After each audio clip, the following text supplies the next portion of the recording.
Hello friends, ഇന്ന് നമുക്ക് തക്കാളി ചോറ് ഉണ്ടാക്കിയാലോ? വളരെ എളുപ്പത്തിൽ ഉണ്ടാക്കാൻ പറ്റുന്ന ഒരു ലഞ്ചാണിത്. സിമ്പിൾ ആൻഡ് ടേസ്റ്റി തക്കാളി ചോറ് എങ്ങനെ ഉണ്ടാക്കുന്നതെന്ന് കാണാം നമുക്ക്. ഇതിനായി ആദ്യം തന്നെ വേണ്ടത് തക്കാളിയാണ്. നല്ല പഴുത്ത തക്കാളിയാണെങ്കിൽ ടേസ്റ്റ് ഇത്തിരി കൂടും. ഞാനിവിടെ 3 തക്കാളിയാണ് എടുത്തിരിക്കുന്നത്. നന്നായി കഴുകി ഇതുപോലെ ചെറുതായിട്ട് അരിഞ്ഞെടുക്കുക.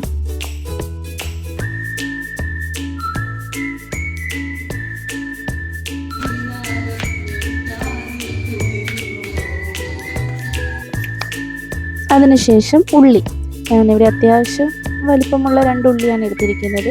അതും ഇതുപോലെ ചെറുതായിട്ട് അരിഞ്ഞെടുക്കുക.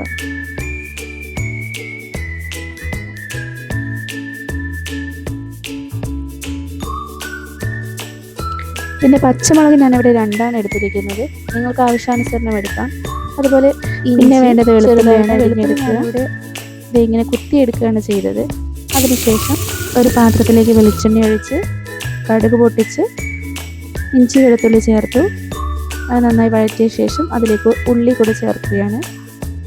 അങ്ങനെ ഉള്ളിയും കൂടെ ചേർത്ത് നന്നായി വഴറ്റിയെടുക്കണം.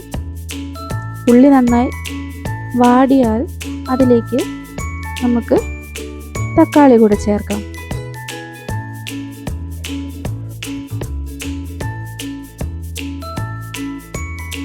അരിഞ്ഞു വെച്ചിരിക്കുന്ന തക്കാളിയൊക്കെ ചേർത്ത് നന്നായി വഴറ്റിയെടുക്കുക. എന്നിട്ട് മൂടി വെക്കണം. അതിനുശേഷം ഇതിൽ കാണുന്നത് പോലെ നന്നായി അത് വഴറ്റിയെടുത്ത് ഈ ഒരു പരുവത്തിലേക്ക് ആയിട്ടുണ്ടാകും. ശേഷം ആവശ്യത്തിനുള്ള പൊടികളൊക്കെ ചേർക്കാം. മുളക് പൊടി, മഞ്ഞൾപ്പൊടി, പിന്നെ ഒരിത്തിരി മല്ലിപ്പൊടി കൂടെ ചേർത്തിട്ടുണ്ട് ഞാനിവിടെ.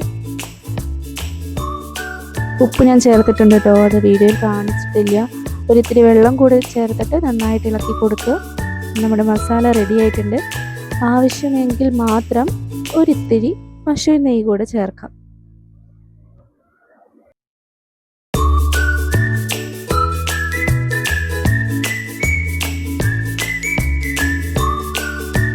അതിനുശേഷം നമുക്ക് ഈ മസാലയിലേക്ക് ചോറ് കൂടെ ചേർക്കാം. ഞാനിപ്പോൾ ഇവിടെ എടുത്തിരിക്കുന്നത് സാധാരണ റേഷൻ അരിയുടെ ചോറാണ്. നന്നായി യോജിപ്പിച്ച് കൊടുക്കുക.